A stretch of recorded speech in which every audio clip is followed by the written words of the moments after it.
Les vallées de la Petite et de la Grande Beune, près des Aisy, forment une zone humide aujourd'hui protégée. Durant la guerre, l'État français de Vichy y envoyait des centaines de travailleurs vietnamiens. Leur tâche, particulièrement pénible, consistait à déboucher et élargir les cours d'eau. Émile, ancien agriculteur, se souvient. C'était terrible. J'allais les voir, moi. Ils avaient les pelles et les pioches. Et il y avait beaucoup de poissons et des anguilles. Alors, quand il trouvait une anguille, avec la pelle, il la tuait. Et puis de suite, il faisait un feu pour la manger. C'est qu'ils n'étaient pas forcément bien nourris. Spécialiste du passé colonial, Pierre Daume a enquêté sur cette histoire. On ne leur fournissait pas de bottes, ils étaient pieds nus, alors qu'à la même époque, on a fait venir des travailleurs espagnols à qui, eux, on fournissait des bottes.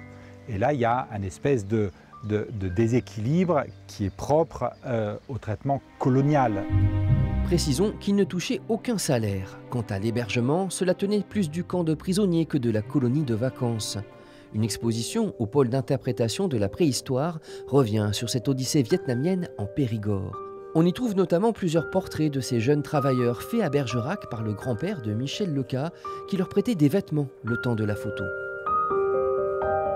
Effectivement, les images sont trompeuses, parce que dans le studio de mon grand-père, ils essaient d'apparaître à leur avantage, pour rassurer leur famille, puisque ces photos vont être envoyées au Vietnam dans leur famille.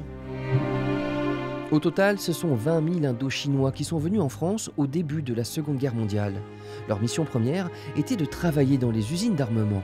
Recrutés de force au Vietnam, arrachés de leur famille, et s'ils n'acceptaient pas de partir pour la France, le papa se retrouvait en prison. Ils ont été transportés dans des cales de bateaux, dans des conditions d'entassement, d'interdiction de monter, prendre l'air sur le pont.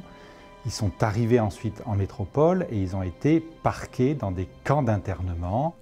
Cette exposition n'est que la première étape d'un parcours mémoriel. Michel Leca et Pierre Daume préparent un film, un livre ainsi qu'un monument en hommage à ces Vietnamiens.